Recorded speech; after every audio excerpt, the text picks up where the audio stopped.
Right now, we are still getting to the right place. I want us to become more consistent.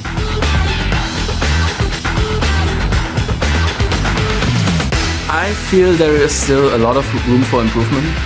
As soon as you're satisfied with your performance, you will not improve. We now brought in RNA as our coach, so we're trying to solve out these problems as soon as possible. Feel like we're improving at least. Hopefully this will soon turn around and we'll start winning a lot.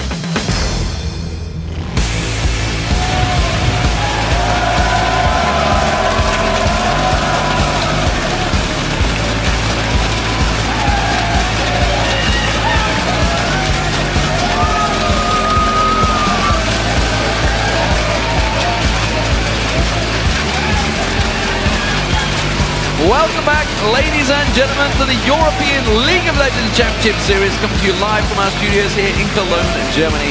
I am Lee D-Man Smith, and along with Martin DeFicio Linger, as we continue our coverage of Week 6. Yesterday, we saw Alliance and SK Gaming further secure their first and second places at the top of the table.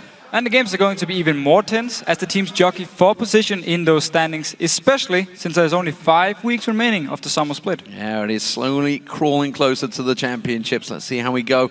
Before, of course, we get into today's matches, let's talk about the big news from yesterday, which was the introduction of the 4.10 patch to the European LCS. First up, something we noticed from the junglers. The Frozen Heart is now being picked up. Yes, so attack speed reduction is a lot more popular now because we have all these AD carries who need to auto-attack a lot with Vintage and Blade the Ruin King. And of course, because the likes of Jax and Kayle are still being played. So we actually saw Cyanide, Diamond and Svenskan all pick it up yesterday. It's not every game, but we will see it against these heavy attack speed comps. And next, of course, is changes for the AD carries. No more Bloodthirster to begin with. Yep. It's Infinity Edge or the Blade of the Ruin King. Simple as it is. I mean, Bloodthirster was changed. You can no longer stack it up to 100 AD like you could before. So it's not as good early game. Therefore, we see Vintage. If you want to make sure you can get to this very late game point, as long as you can survive early on, you should be fine. Otherwise, if you want early mid game power, you go for Blade of the Ruin King. And secondly, of course, or thirdly, I should say, really, the Stealth Bomber. No more. We didn't see him yesterday at all. Caitlyn seems to be back. And also the emergence of Ashe for the first time in 2014 in Europe. So simply because both AD carries can build Infinity Edge as the first item, and as long as they get to the late game point, they will be very strong in the team fight. So teams are picking them up now, trying to survive to the late game points. And yeah, it is a bit surprising with Twitch not even being picked or banned yesterday, even though he's actually still very strong with Blade of Ruin King and Ghostblade.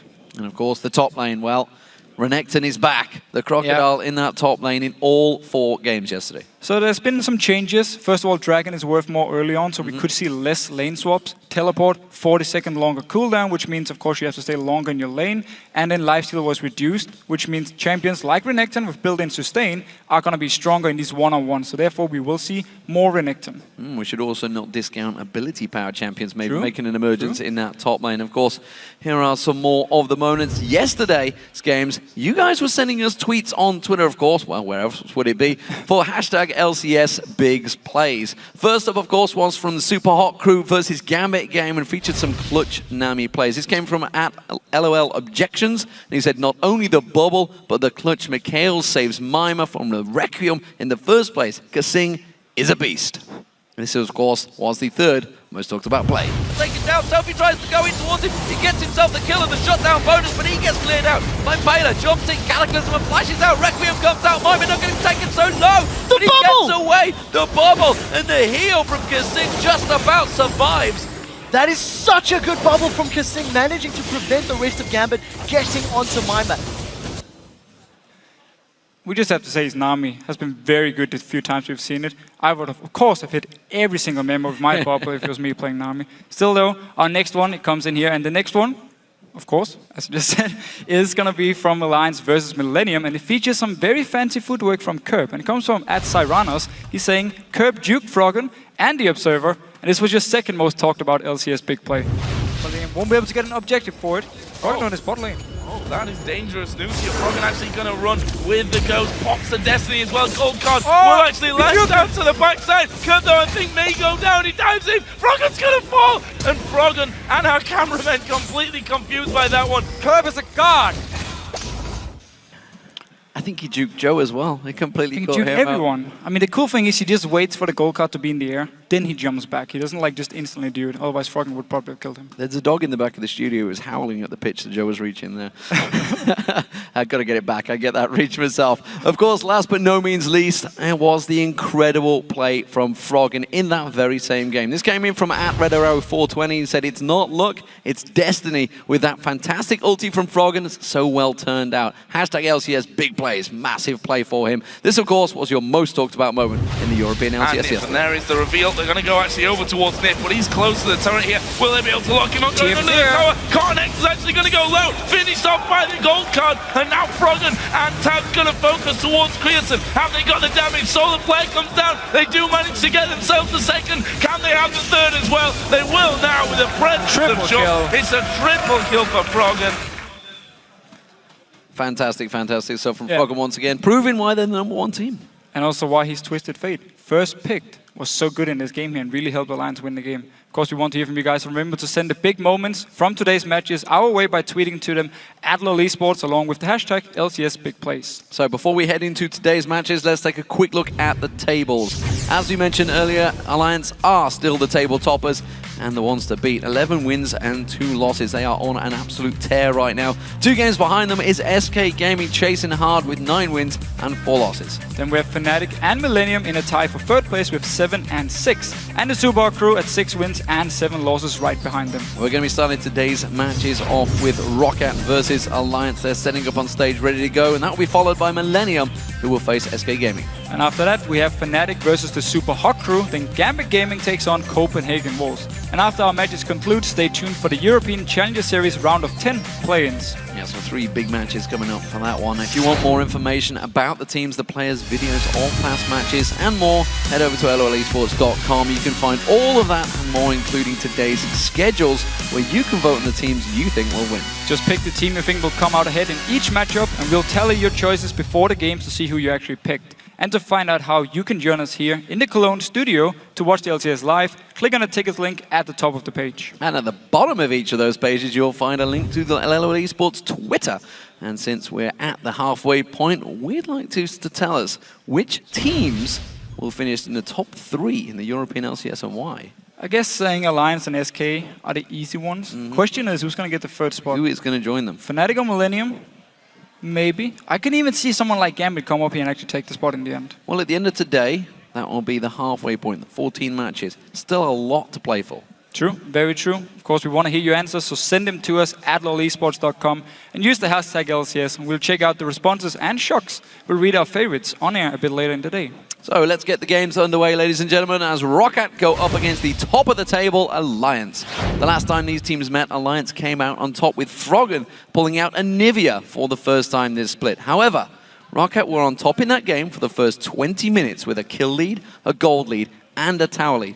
Everything was working out for them until they made one big mistake. They went into Alliance's jungle, where Alliance cleaned up and capitalized on it, turning that misstep into a victory. It was a big, big turning point. Yesterday, of course, SK Gaming against ROC never really got going. They were very passive in the lane phase, which led into a tricky fight for them, and they just got out-positioned by their opponents. The problem is now they face an even tougher opposition in the form of Alliance, and they're really going to need to step it up. And it was a very big issue for them yesterday, the comp they actually picked, because it seemed like they were outpicking Champ Select. They got outscaled. They also lost all the team fights throughout the entire game, so they never really had anything to do in the game. It was a bit of a weird Rocket performance. And I have to talk about Selva a little bit, because he played Lucian against Candy Panda and Caitlyn here. And on Lucian, he decided to build Infinity Edge into Trinity Force.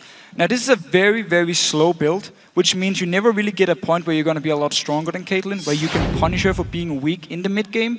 And instead, you're just going to get outscaled in the late game anyway, so he didn't actually manage to do anything with his build. So I would like to see him change it up, unless, of course, he gets a very good start today, and then he can go towards his very expensive Infinity Edge Trinity Force build. An option could be the Bladed Ruin King and Ghostblade, like we saw Reckless do yesterday, where you just destroy everyone in the mid game. Well, Alliance, as you mentioned, are still top of the table, and with another solid win yesterday over Millennium, they don't look to be slowing down anytime soon. They have multiple tactics available to them, and so far have been able to execute them all very well. If you look at the team as a whole, there just does not seem to be a weakness in them right now. No, and once again, they had a different comp. And it's just so hard to predict what they're going to play. We keep talking about it. I mean, Froggen, he first picked Twisted Fate. Because now LeBlanc has been changed, she no longer silenced on her Q. So it's an easier matchup for Twisted Fate. And you can actually pick him into pretty much anything and farm, and then just help your side lanes. You won't kill anyone by yourself in the lane, but you can help everyone else. And overall, it just seemed to me like Alliance adapted really well to 4.10, because there were new champions, new items, and they just look strong as ever. And of course, when you think Alliance, everybody does think Froggen, but Tabs once again had another fine performance on Caitlyn, who appears to be becoming very popular amongst the AD carriers with some of the new builds. Yeah, so the cool thing about Tabs was he was very vocal on social media about what's good in 4.10, what's not so good anymore, which champion should you play. Caitlyn was one of them. He picked it yesterday in the 1-3-1 split push Alliance had, with Wicked in top lane. Froggen was pushing mid lane. He just sat in the mid lane farming all day long here. And he actually built Scimitar as his third item and Bloodthirst as the fourth item, and it was meant as defensive items now against Leona, against LeBlanc here, so he didn't die in the team fights. And overall, he just looks so good on Caitlyn, and he proved to me, I think pretty much every viewer as well, that he's one of the best AD carries, if not the best AD carry in Europe at the moment. Absolutely, definitely stepping up for his team. Of course, ROC come into this match knowing that they need to shut down Froggen to have a shot, but they also know how difficult it can be for a team that has played together for so long to adapt to changes in the playstyle. Rocket is doing a little worse than they're supposed to do, but I don't think Rocket was a top team. I think they were a bit lucky last season as well with the meta, and I think it fits them really good. But they were pretty slow in adapting to the new meta, and they were kind of sloppy. There are things we know we should improve, but it's so hard because we play for so long time together that we are just used to that things that shouldn't be happening, and it's really hard to improve on such matters. In Alliance, obviously, Playmaker and the guy who is doing everything is Froggen. I think we need to shut him down to manage to win versus them. I think it's all about the mechanics. Like, he always can win the game even if the matchup isn't that good for him, and he's just good. Overpower is a really good mid player, and he likes to play with champions. For example, they try to counter OP champions with out of the meta picks. Like last season, they tried to counter 6 with a Talon, which is just terrible matchup for Talon. Oh, Talon getting locked in for Overpower. Stuff like that is just like really bad pick and ban and preparation from their side. We are not aiming yet for the first or second place. We are aiming for like 4th. We were on the last place like 2 weeks ago, so small steps. Well, small steps indeed, and if you think back to the playoffs, Rocket did take down Alliance 2-0, so they know they have it in them, but they're aiming for 4th place right now. We'll see how it works out for them. So let's check out those starting lineups. Over on the blue side, it is Rocket. That means, of course, Zazas is in that top lane, Jankos alongside him in the jungle, Overpower in the mid lane, Selva in the AD carry role, and Vander on support. And on the red side, we do have Alliance, with Wicked up in the top lane, Sugar as the jungle, Froggen in the mid lane, Taps as the AD carry, and of course Nif is on support. So let's check in and see how you guys at home predicted this match will play out. According to the votes, you think Alliance will beat ROC by 79%. So heavy favorites once again, but still people actually believing in Rocket here. And I think, just judging from what Alliance said here in their pre-game video, talking about how they don't like the pick and ban phase from Rocket, they think like the meta doesn't really fit them at the moment. If they take them too lightly, they might go in here and be surprised. Well, we'll see how it works out for them. Pick and ban's going to be coming in a moment. We talked about how differences we saw in Europe. Of course, OGN has been on this morning. We've seen some very different styles. A lot of AP champions in the top lane now. Kayle in there, Gragas in there, along with the Lulu. So Kayle we see often here, but the Gragas is a new one. And then we see a lot of Rengar jungle in Korea. In Europe here, it's like Lee Sin, and Evelyn. Pretty much every game, here's Rengar, he comes in. We'll see how it works out for them. See whether anyone's adapted overnight, maybe pulled out something new. Maybe they're just going to try and reserve it. We're in a... well, who knew? Who knew? We're going blind pick. It's the new meta for the European LCS. And there's Olivia. They've gone with every champion that they're hoping to get, but we'll see how it works out. MF support. That's going to get remade. Well done, whoever made that game and set that one up. Taco Storm. I believe it was Taco Storm. Yeah. I'm looking at you, buddy. Oh, man. So that game is going to get reset. Sadly, I don't think we're going to see a Nivea for Frog. No, and probably MF support, not going to happen. no. Well, it gives us some time at least to talk about their... I'm just going to join the game over here. To talk about the picks and ban phase, actually. Twisted Fate might be a possible ban for Rocket if they don't know how to deal with it from Froggen's side. Or we could potentially see the likes of Pantheon or Talon mid for Overpower if he feels like he has some counter ready for the Twisted Fate. We'll see how it works out. Will we see the AD carries? Will Caitlyn be that focus? Of course, yesterday, as we mentioned, we've seen non-stop Sullivan going towards Lucian as the AD carry. Well, Tabs already knows the counter attack. He saw SK doing the exact same thing yesterday. He was just like, I'll take Caitlyn, and that seemed to work very well yesterday. And it works if Lucian decides to build the same. Yeah. If he builds Infinity Edge into Trinity Force and Infinity Edge into Static Shift, and he doesn't get a good start, he won't really get the power spike against Caitlyn, where he's going to be stronger in these mid-game team fights. Therefore, the Caitlyn pick will outscale him and just do more in the late-game fights. It's what we saw yesterday, where Tabs played Caitlyn. So if it's the same matchup, I want to see Selawat change up his build, unless, again, he gets a perfect start, gets a lot of gold early on, then he can go towards Infinity Edge. Earlier on, we talked about how Renekton was in every single game. He actually only won one of them, if I recall, which was Wicked when Wicked played it against the Jax. But talking about career, the fact that they've moved to the Mobility Power Champions, maybe it's stronger because the Dawn's Blade's been nerfed and taken down a little bit. Changed, Wicked doesn't adopt that well to these sort of things. True. I think Renekton could also be a ban. Both top laners want him. He has already proven he can play KL. We'll see whether it gets through. Twisted Fate Morgana being banned out. Morgana, I think, banned out almost every game yesterday. I'd have to fact check that one. Ziggs also taken away. We'll see how that works out for him. So Twisted Fate, Rocket clearly doesn't feel like they have a counter pick ready, so they ban it away from Froggen, and also Renekton actually towards Wicked here. So Jax is open, should be the choice then for Sasus. Is a bit harder to play Jax now, but we can talk more about it once we actually see the matchup. Yeah, Renekton and, as you mentioned, Jax being picked up. That means, well, we'll see what he falls back to. Will it be Shyvana for him? With that KO taken away, it's actually locked Wicked in a bit of a bind. He does know Aurelia versus Jax matchup. Aurelia, that's a possibility. So 4.9, it was a bit of a hard matchup for Aurelia, but there was outplay potential. Wicked, of course, is a guy who knows Aurelia in and out here. In 4.10, where sustain means more, Aurelia actually is going to be a very good champion because she has her own built-in sustain. Some fast lock-ins coming through. We did see, of course, Nami being picked up for Nif. We saw how effective Nami has become as almost the de facto go-to support now that Morgana gets taken out there. Lee Sin for Shook. We've seen Shook doing some amazing Lee Sin plays over the time. But a very, very fast lock-in for Lulu for Rocket this time around. Yeah, so we've actually seen Lulu top lane a few times for Sasus, but this time around with Jax, it should either be for support, don't expect it, or just mid lane for overpower here. I feel like he really wants to pick Lulu, and then maybe go heavy late game for Rocket, and then you have Lulu with all the utility, and you have a Jax and now a Caitlyn logged in, just going crazy in the late game here. So Alliance need to look for either some very strong laners and try and shut down Rocket early on, or want to try and counter the late game themselves. So big change for Sullivan. However, if memory serves correctly, Caitlyn used to be his main champion before Lucian became predominant. This is the first time in a long time, though, that he's obviously taken an AD carry over Lucian when it's available. And it really shows how strong these AD carries in Europe think Caitlyn is at the moment, and how much they think they can do for her. And the Caitlyn thing is always, you're strong in the laning phase, then your mid game is kind of meh, but then your late game is very, very strong once again. So you have kind of this spike up and down here, and if Tabs locks in this Cockmore, I actually think it's a very strong pick at 4.10. Indeed, and speaking of 4.10, over in Korea this morning, Cockmore was banned out heavily. Yeah. So the thing is, he's one of the only AD carries who's not affected by the changes because he didn't build Bloodthirster anyway, and he swapped it around. So it's gonna be Lucian. Let's see how he decides to build him. Soon.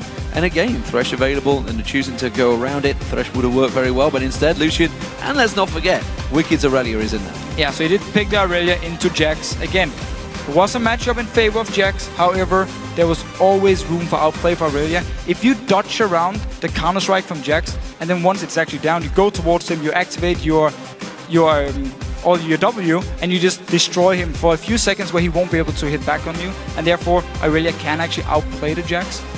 And then, of course, with the sustain changes, benefits her.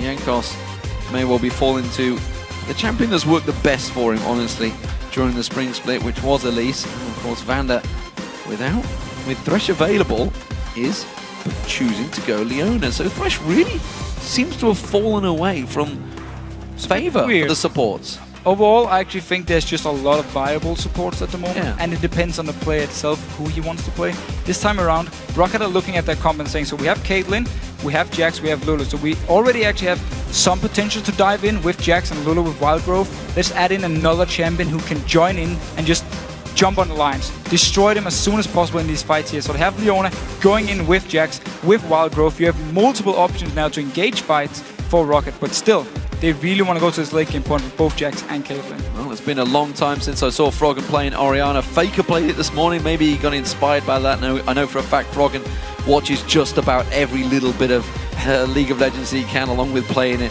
And of course, what do we think? Okay, take up the two team comps. Rocket actually have a pretty damn good one, but so do Alliance. Yeah, Alliance doing the same thing here. They didn't want to risk having to win early on, so they picked very strong late game champions themselves. Irelia, often people will say she's actually better in late game teamfights than Jax, but Jax is better at one-on-one split pushing here. So teamfight wise, Alliance will look very strong for late game. Also with Orianna scaling up so well to the late game point. And also with a very good early game actually, Orianna should be able to outfarm Lulu in a one-on-one lane. Therefore, Alliance looking very good with the picks here and adapting to what Rocket were picking. Because Rocket showed very early on with both Jax, Caitlyn and Lulu, they were really looking for some late game points here. And both of the top laners keeping that teleport on as well. So, which team had the best picks? Tweet at LOL Esports with hashtag ROCWin or hashtag AllWin. And we'll check out the results from in the game. Overall, Alliance, of course, were 79% favored coming into this game. What do we think? Do you think they got a 79% advantage in that pick and ban phase? Well, I definitely like the teamfight setup for them late game. With Irelia, with Orianna, both so strong in teamfights, and of course Lucian, who can be safe by himself. Add in Nami, double CC. I mean, there's a lot of options for them to both start fights here, but also overall just outplay Rocket in the teamfights. And Rocket, of course, can split push with the Jax if they get to this late game point. If not, then I think Alliance definitely is in charge of the game. Well, of course, we saw Rockat's win streak get taken down yesterday by SK Gaming. That was a 4-game win streak. Alliance are on I believe, a 5-game win streak of their own, of course, since they lost to Gambit a few weeks back and broke that record. We'll see if they can set any new ones, but at the moment, Roccat are in their way. They're 11-2 at the top of the table, but Roccat are desperate for victories. They said themselves they're really only aiming for 4th place in the table. They're going to have to keep getting some wins to try and sustain that spot that currently Millennium and Fnatic hold. So, Alliance setting out. No incredibly new stuff coming out from either team. No wards actually being picked up early on here. We'll see whether they do try and get those early wards in. Surprise, surprise, Shook and Jankos find each other and block the ward placement. So both top laners actually starting with Doran's Blade, even though it was changed. So now it gives lifesteal instead of HP per hit. And it's a big deal for the top lane bruisers, because normally you got 5 HP back per hit. This is a lot early game compared to lifesteal. You need 167 AD before you get 5 HP back per hit.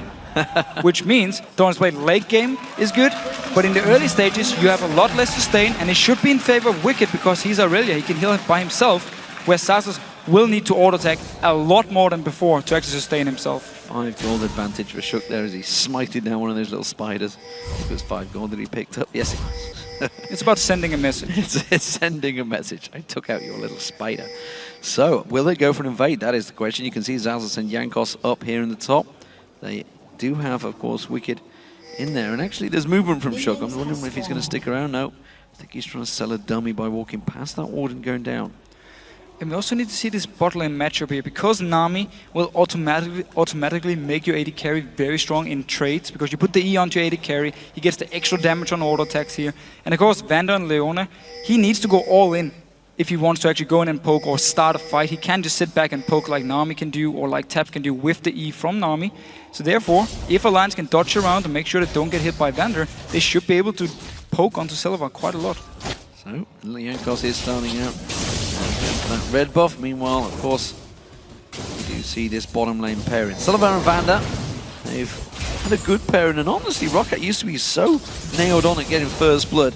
We'll see how Tabs and Nif deal with them on this Lucian-Nami combo. So far, it seems that Rocket are the ones to push forward, of course. trying to get that level 2 first, which is all important for AD carries. Yeah, and we saw just Leona go down with her E as first spell and just use it through all the minions as soon as the wave arrived, so Caitlyn could just clear it and they could actually get the push going. However, it's going to be about the next few minions going down here who gets the early level 2. And we'll see how Tabs builds, of course, on this Lucian setup. See whether that tower hit's going to take him down. One is going to finish off that, no problem. CS-wise, very even between these two. No differential. Big differential in the top lane, however, is between Xaxus and Wicked. It's 11 and 4 already. Wicked is going to clear out that wave on the tower, but he's already far behind against this Jax. Yeah, so both top lane and bot lane here for Rocket pushing very hard early on. Xaxus went straight to the minions, did the same thing, just pushed it in, got the early level 2, so Wicked were forced to go back to his tower and just wait for the minions to arrive so he could pick them up here. Means he lost a few minions under the tower, and Xaxus with a very good start so far on Jax. He's making sure he keeps himself even. We'll have to keep our eye on this as it develops and see how they're going to skill out. Wicked, of course, was fairly vocal when I believe it was Darian that played Aurelia up against a Jax before, and he said it's really a tricky matchup, so I'm interested to see how it develops. You also saw him in the video, of course, last week saying, I am very worried about this Jax pickup. And again, he's going to have to face it. We see both junglers in this mid lane, then looking to set up for ganks. And we often see Shook go mid early on. He wants to get Frocking going as fast as possible. And Overpower pushing the lane very far up here again.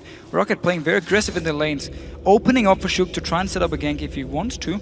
Jankos, though, up in his top lane. Wicked is now the guy pushing. Unseen in the tri-bush. Wicked actually heading down. Careful. Oh, he's well out of position now. Puts the ward down. Jankos is definitely going to fall scone towards it. Xaxus is playing this one very coy. That counter-strike will land. The stun comes in. The cocoon comes in. He's going to try and use the blade surge onto Jankos. Jankos comes through. Yukins won't they get it! No, he survived! Xaxus backed away! Stuns him in tower range, and they didn't have the follow-up. Wicked should have gone down there. Great play. Xaxus thought he was already dead. I actually think he thought Jankos could get the last hit, but then Wicked stuns Jankos. Xaxus already backed away, so didn't manage to get the first blood here. Now Wicked can teleport back to lane. Only lost a few minions, and the flash, of course. And he's also got double Doran's Blade now in that top lane, so he can actually try and be a little bit more abusive to Xaxus and maybe try and bully and send him back. Shook comes in the mid lane, tries to go towards Overpower, doesn't quite get the lock on around him, and didn't really have the damage to follow through. Took a few too many tower hits. Bubble landing on towards Sullivan, followed by a Zenith Blade from Vander going in towards it. The AD carries the trade him, and Nif is going down. First blood will come in. No! He gets the heal back on himself. Meanwhile, back at the AD carries. Taps on towards Vander. Sullivan taking low as well. Back and forth action, but still nobody going down between the two teams. So we saw it all in here for Rocket onto Nif. He managed to actually get away and instead Taps just stood there, did damage to Celebar, switch over to Vander, but a lot of fights here early on. Mid lane, Flash is gone now from Overpower because Shook came in. Top lane, of course, Wicked without the Flash, but then bottom lane here, both support used every summoner. So it's almost seen a SOAS build coming out of Overpower on that Lulu. You can see triple Doran's Blade. Meanwhile, Shook actually just taking down the large golem off the side, maybe looking to come down towards his bottom. There's no ward in this tri-bush, so I believe he's got in unseen so far. It's all about the Aqua Prism from Nif now. Can he land it? Doesn't look like it. No, you actually see him put the E onto himself, want to auto take onto Vander, slow him, then land the bubble, but he was very close to the tower. He knows, okay, I have no flash at the moment, I need to be careful. Nif needs to be the same though. Shook is waiting a long time in this bush. Now he's going to step away. Now he's going to get spotted by the ward, and actually Jankos coming around here may try and go for a gank of himself because Alliance don't actually have any vision in that river area. It seems he will both step away. To pass, of course, the golems to realize that there could have been Shook nearby, so they're not going to risk it. So mid lane matchup again. We just talked about the triple Dawn's ring on to Overpower here. It should mean he's going in for Morello Nomicon. Athene's, of course, was nerfed a bit here in 4.10. Less magic resist, 15 removed, and also some of the mana region is gone. Therefore, Morello Nomicon is a great option. It's cheaper, it gives more AP as well, and as long as you have the Dawn's rings, you should be able to sustain yourself. Froggen, though, on Orianna will need all the mana region from Athene's, therefore he will go towards Wicked playing a little different on Xaxus there. Took a few too many tower stuns and hits there. Not too sure what the plan was, trying to bait him into something, I'm not sure what, but he did have the level advantage. However, this mid lane pair, Froggen, of course, on Orianna, up against a Lulu for Overpower. It's not a matchup we've seen for a while, honestly. Of course, this is going back to Toys when he used to play Orianna in the Season 2 World Championships. Froggen, how do we see this balance in this mid lane? Because, well, I mean, both of them kind of need to get a lot of farm, but Overpower kind of on Lulu is a bit of a lane bully.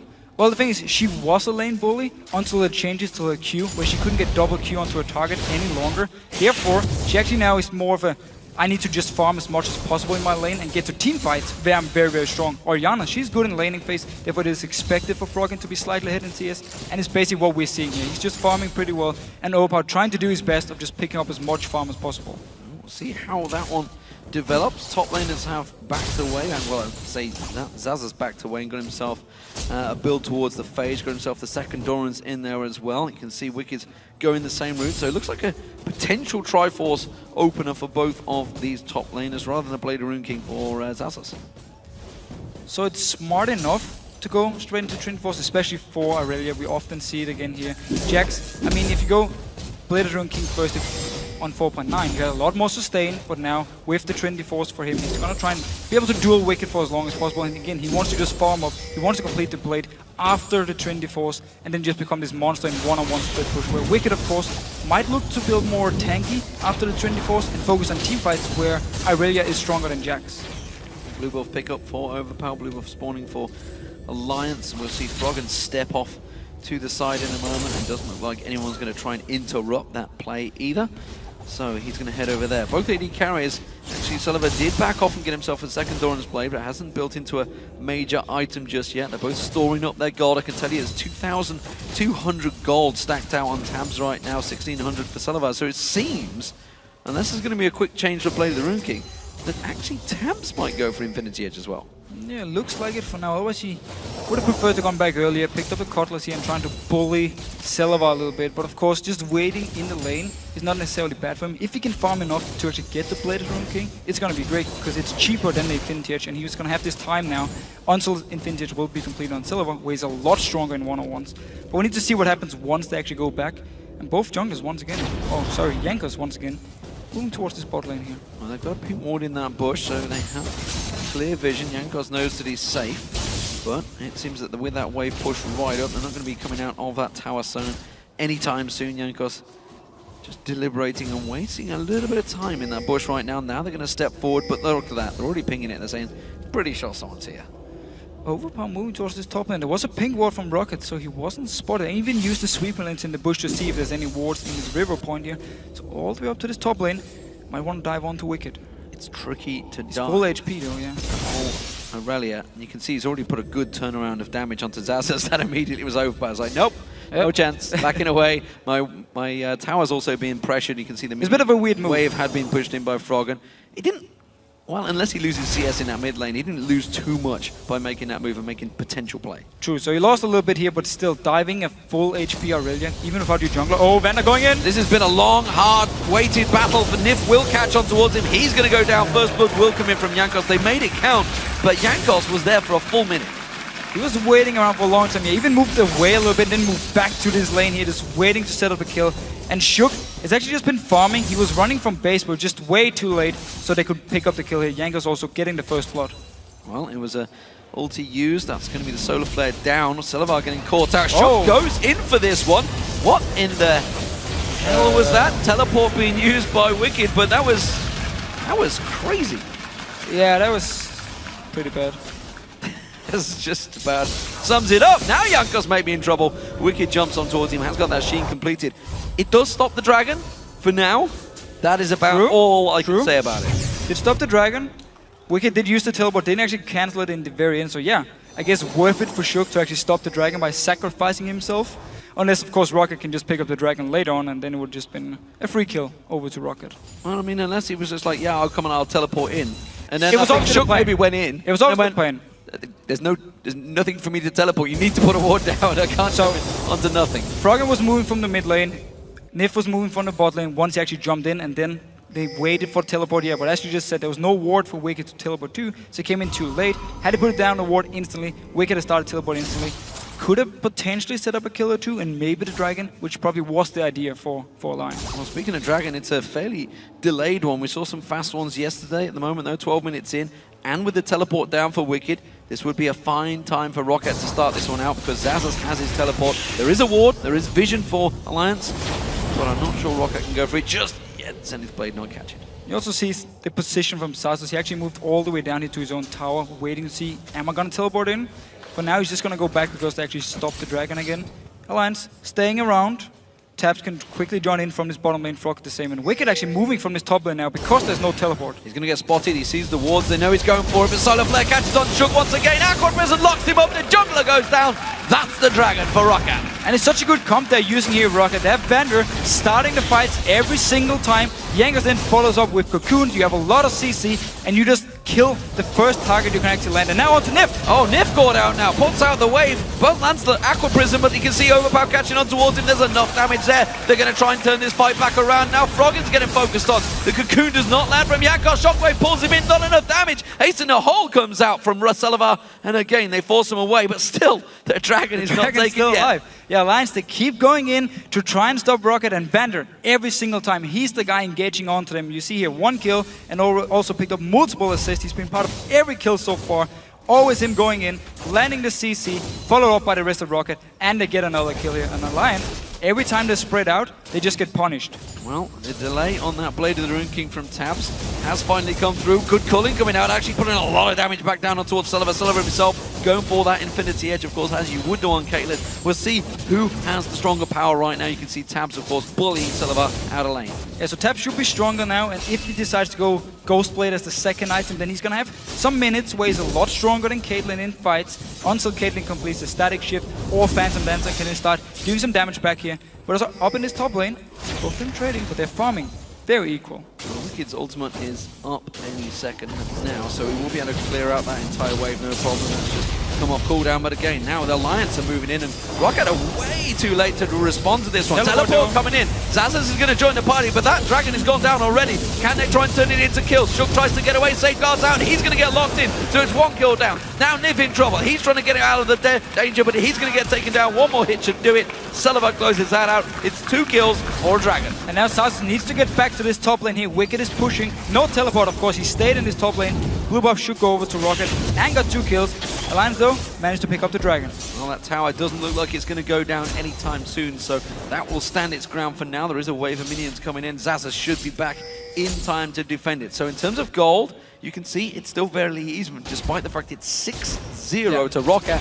This tower's going down in the bottom lane. And the big difference is really in the mid lane here. 67 CS onto Frog, and now on up to 170. Really farming well, destroying actually Overpower in terms of farm, and therefore also keeping the gold fairly even, and also with the dragon to line. Now tower went down, Rocket picked up some gold. So cast your mind back to the last time these teams played. 20 minutes in, Rocket had a fine advantage. They were 4-0 in that game as well, and also had taken the dragon. They had good map coverage, but they went a little too deep, a little too aggressive, and it backfired on them, so they have to really keep that in their mind right now. And as you mentioned, in his mid lane, Froggen is being fairly quiet. That's all he's got to do. He's got his Athenes already. He's just farming up right now to make sure he gets that power spike. Overpower, by the way, he's gone towards an easily large rod, so maybe despite the fact, because of course he got them kills, he decided to change his build. Morel Nomicon not getting picked up. Shockwave pulls him in. The Aqua Prison does manage to land. Overpower goes down. Shock comes in, and it's a kill for Froggen. Yeah, kill for Froggen here. Really, really good for Alliance at least. Overpower just staying fairly confident in the lane, keeps pushing it up, keeps clearing the wave and go towards the tower. This time around he got punished because the rest of Alliance were there. And yeah, he picked up the death cap early on. Got some farm, he got some early kills, and therefore he could actually go straight towards it. Or he could just be because he doesn't feel like he needs the mana region yet, and therefore just went straight for death cap. Because I actually do believe he picked up the large rod some time ago, maybe even before he picked up any kills. Interesting between the top laner and jungler there, Wicked and Shook. They went both to the golems there, despite the fact they're level 11. Either of them could have probably soloed that one, no problem at all. Shared the gold, shared the experience. So is that Wicked in the top lane saying, if you want me to keep up with Zazas, you're going to need to give me a little bit of gold? Could definitely be. I mean, he wants to complete the 24s. If he completes it now, it could be the reason he just... Yeah. So he just needs a little bit of gold, gets the 24s, instant teleports back to lane, just denies the cannon minion as well, and will jump him. He knows he has this slight advantage. He's got that 24s complete, wants to put some pressure back down on, and you can see that Blade Shard's taking half the hit points off Zazas. Zazas himself will back away. I think... He can't bite yet. He needs more. He's just too short. He's too short. He can't get the Triforce going towards the jungle here. He just needs 200 gold or something more before he can actually complete the 24s. See if Larry White can give him enough gold to take him back. He's going to take that one down off the side there. So, first kill for Alliance was on Overpower. We'll see whether they can continue that one. Zaz is already he's showing he actually can't go back yet. He doesn't want to go back before that Triforce is ready. And also his teleport isn't ready yet. Remember, 40 seconds longer cooldown on teleport here in 4.10. So if he wants to wait for the teleport, he has to stay in lane for quite a while before he can actually go back, buy his item and teleport back to lane. Otherwise he's forced to run the entire way back. Wicked is holding that lane now, making sure, knows that potentially Zazas is nearby. Shook clearing out the wards. Immediately Vander gets replacing ward straight on there, gets himself a red buff. Look here, Rocket is sending Jankos up to help Zazas get the needed farm. Otherwise he will be zoned away by Wicked because he has the Trinity Force completed. So Jankos now has to go up, babysit Zazas, maybe try and pick up a kill onto Wicked, and then you can get Trinity Force onto Jax. Wicked's actually showing some signs of aggression, and Gain puts a good hit down on Zazas there, quickly gets the stun down on him, gets caught with the counter-strike, but it wasn't followed up, sidesteps that cocoon, and Rocket are not going to get themselves a kill here unless they go way too deep and overextend onto the tower. They're just about on the borderline of that tower range. Just want to push the wave out here. Overpower won't be able to come up and help them because he's in this mid lane, Froggen putting a lot of pressure, so we'll pick up the tower.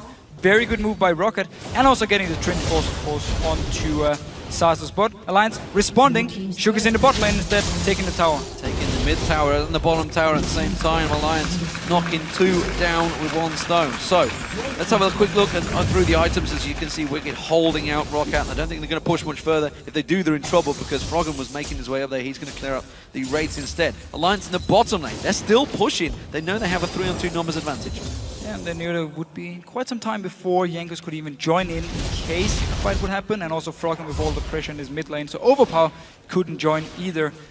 So we do see now Infinity Edge completed for Celavar, but we do see Taps going towards the Ghost Blade, so he's really looking to be very strong here in this mid game corner, trying to punish Celavar for going this slower build, which of course you have to do on Caitlyn, where you want to get to late game points and then you become really strong. Well, speaking of slower game punishment, Froggen is currently 2 levels ahead of Overpower. Overpower went for that death cap. You can see death cap's almost complete. There it is. Yeah. Now complete. So far ahead. And he's got the Athenes and the Mercury Treads. And you look at Overpower, triple Dorans as a single blade. He is struggling right now. He's got 1200 gold on him, but he's hurting and he's falling way behind. 240 to 160 CS. Big difference. And that's of course one of the issues about stacking Doran's rings for mana regen, because again, it doesn't count as a full item in that case. And you're gonna have to sell it in late game anyway. Froggen doesn't. He already have 15-10 death cap.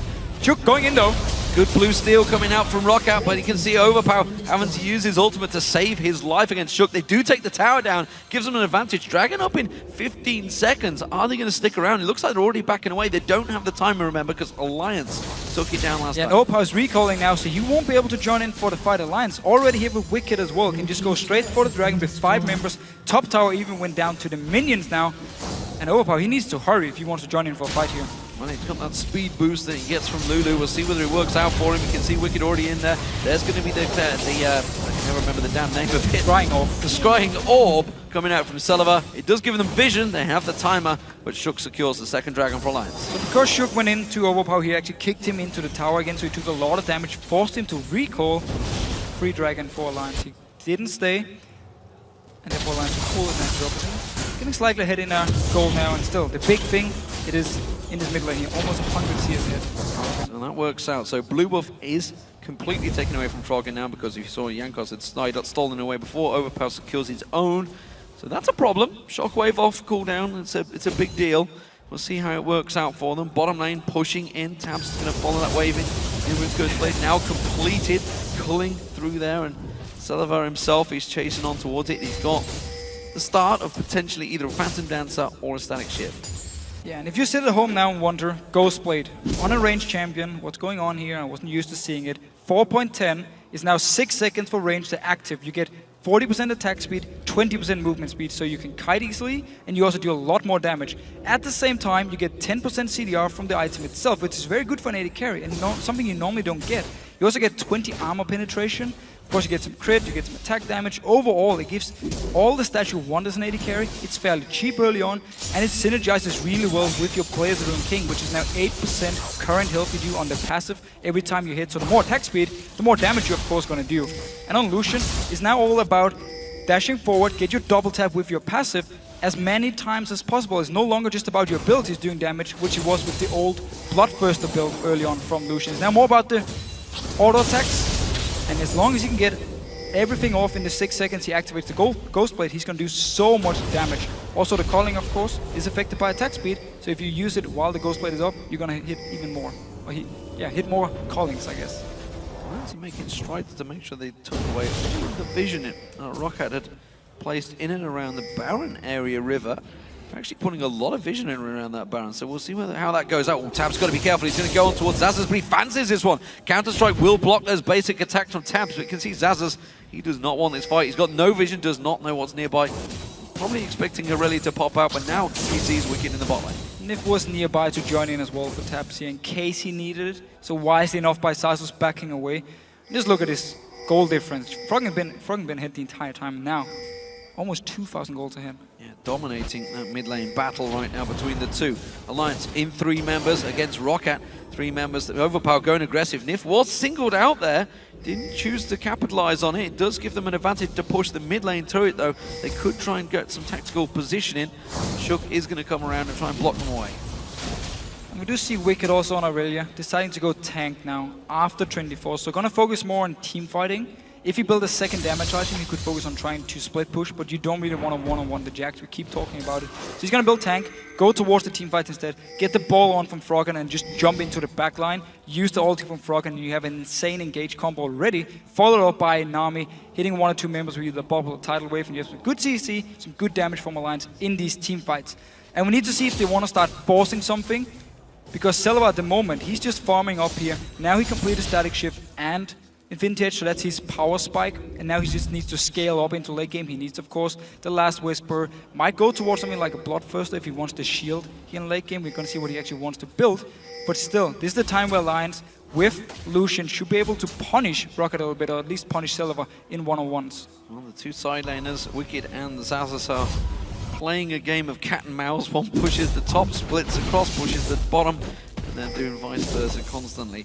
At the moment, though, they are keeping each other guessing. Let's talk about supports, though, because we were mentioning this yesterday, how supports now have, again, yet another itemization change because the Mikhails is now a lot more expensive. And you can see Aegis Legion being picked up by Nif. So I would still say Mikhails is worth it on champion like Nami, where the cooldown reduction actually works really well. Still, it's a lot more gold. It's 850 extra gold, I believe, to complete the Mikhails, which is a lot for support, and why you still see it sometimes, but then they delay some other items. And it seems for now Nif doesn't want to build the Mikhails, even though he's against a Leona and Elise, where it would be very helpful. Even a Jax, to be honest. Yeah, it would make complete sense, but not going to go that route. We'll see how it develops as these item builds keep on stacking out. 25 minutes gone in this game. Still very tight between the two. You can see the gold advantage is mainly just between the 2 mid laners, Froggen and Overpow. Pressure on, Cocoon lands on Nif, not going to get followed up. That spider will skitter its way through. There was a wave pushed up on towards the mid lane. Tabs is going to try and get the remnants of that, cleaning himself up around about 50 gold. As it stands, Dragon's up in 52 minutes time. This is going to be a long posture over a simple Dragon. And both teams really showed they're just waiting for this Dragon fight. I mean, nothing happened the last few minutes. They've just been waiting around for the primal here, farming the lanes, completing some very important items. I mean, Froggen now with Void Staff, he's a whole item ahead of Overpower at the moment here. It's going to mean a lot in team fights, unless Rocket manages to land all the CC onto Froggen and kill him instantly, so he won't be able to do anything. Otherwise, he's going to do so much damage. But and even Wicked now. What I would say from Alliance's point of view is that the build-up to this last 20-30 seconds, they've been off at the sides farming both middle, top, and bottom lanes, whereas Zazas was only pushing the top, whereas all 4 members from Rocket, they were defending that middle ground. They were trying to hold the Dragon area. And you can see it as well. Selva slightly behind in CS, of course. Overpower been behind pretty much the entire game, but also Zazas now. They were even in CS earlier. Now, falling slightly behind because Alliance are better at finding farm around the map here and also pressuring other lanes while someone is farming. And now they're moving towards the Dragon. It is up. Selva down this bottom lane here. He should really be with his team. Shouldn't be split up now. Overpower trying to get around the back there. He thought he'd singled out Tabs. Instead, it's going to be Jankos taking the first bit of poke. Pink ward will get cleared out by Alliance as they keep the vision away. They've got to be careful. Rocket could turn in towards that middle turret. That's exactly what they're doing. Smart. They're going to go rush in there. Sullivan's going to get caught out though. Wicked jumping on towards him. He's not getting out of that one alive. And he goes down. The Dragon's going to get picked up by Alliance. And now they're rushing towards their mid lane. The middle turret, inner turret goes down though. Rocket, now they need to make the escape. And this was a mistake by Selva, but still, we need to see what happens here. A lot of members from Rocket trying to just recall Alliance. They give up, don't want to chase.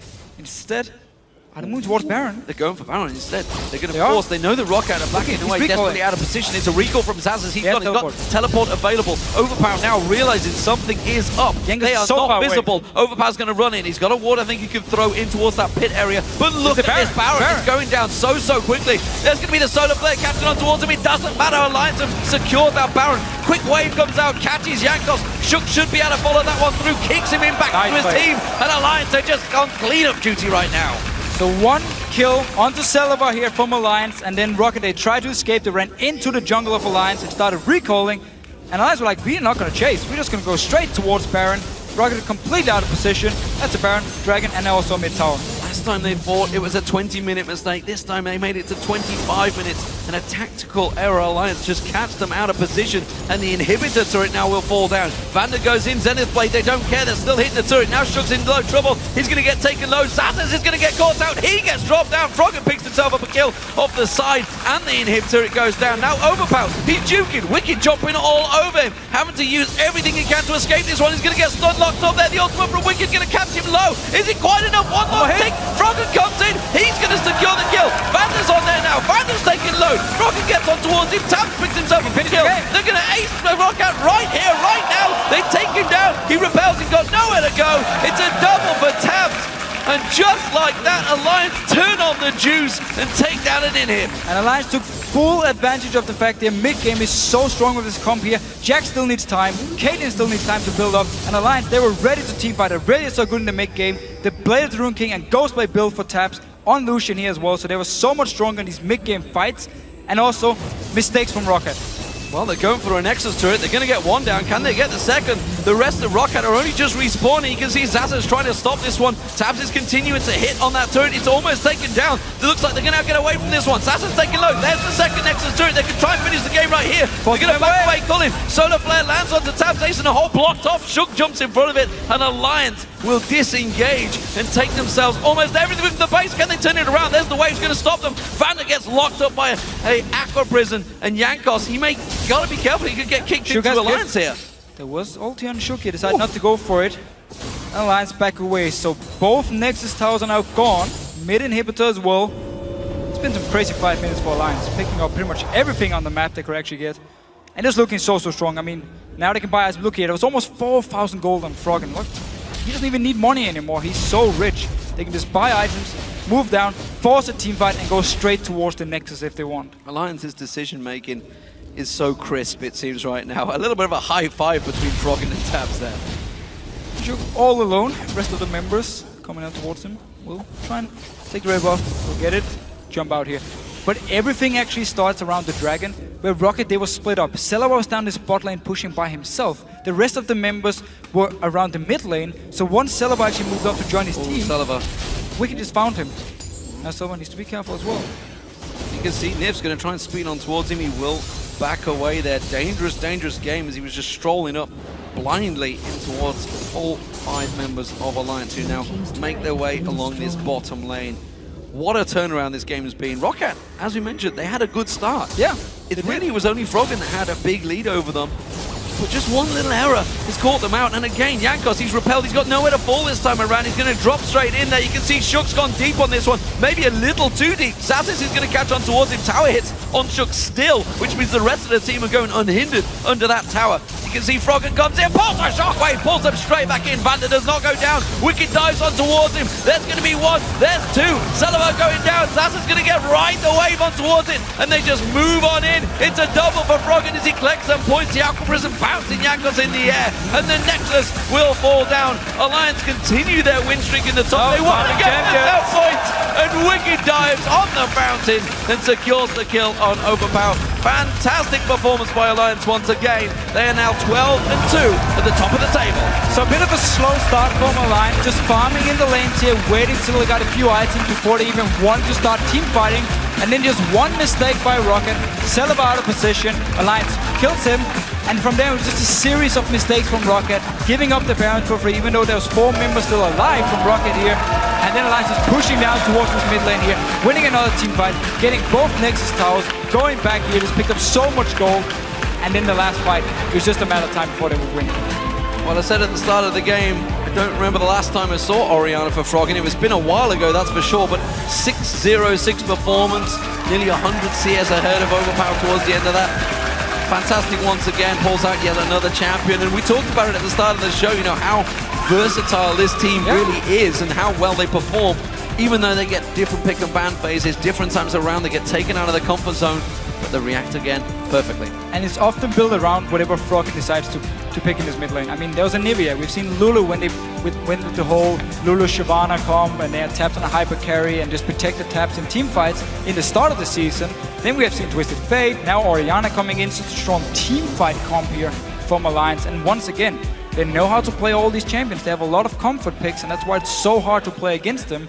And that's also why the rest of the team can expect everyone to know how to play exactly like they should in the lane. They know exactly what they want to build here in 4.10. We see taps against Caitlyn this time around, just going straight Blade Rune King, Ghost Blade, very strong in the mid game, stronger than Caitlyn in the mid game, and also where the rest of Alliance was stronger, and they could just win the game. Laying down the damage, and of course, he was that strong, he went back and bought Infinity Edge flat out. True.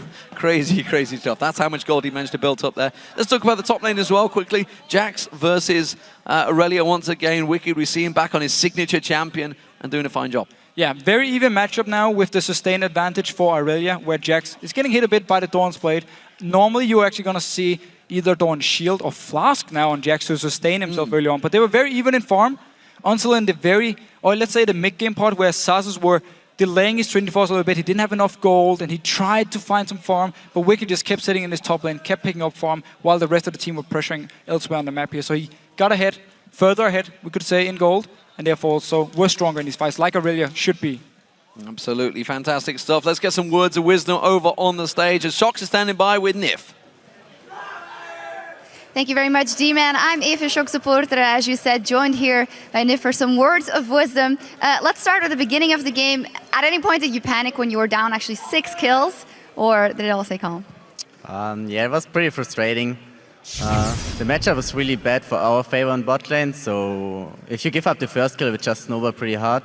But we kept in the game farming really well, and Froggen did a really good job as well with getting all the camps. And I think we weren't that far behind, and we said it as well that we could fight for it. And then we got a good pick on the Lulu, and that kept us back in the game because he could get the first strike for that, and then the next one, and we just could snowball. And then we have a really, really strong team fight with that comp. So at what point do you decide, now we can go back and now we can go all in? Is it a certain someone getting a certain item? Is it a certain thing that happens? Or when do you decide, okay, we got this now? It's a mix of both. If you pick someone like the Lulu, then you know, okay, we are stronger. Or when you finish certain items like the death cap on Orianna, it's like a huge power spike. And then you know you're just stronger than the enemies. All right, now 12-2 Alliance, and in all the recent patches, actually, you seem to have found your form. What for you stands out about this patch for support? What's your favorite change? You could actually see that it changed a lot, and you see that healing supports might come back, but then on the other side you have like hard counters like Leona with Ignite. When they kill you once, you die. So if you manage to survive it, then it's actually cool, and maybe Sona will come back, one of my favorite champions. All right, well, maybe she will. Thank you very much. Thanks. And we're going to leave Summoner's Rift behind us for just a second, but when we come back, we're going to break down this game, and SK takes on Millennium. Don't go anywhere.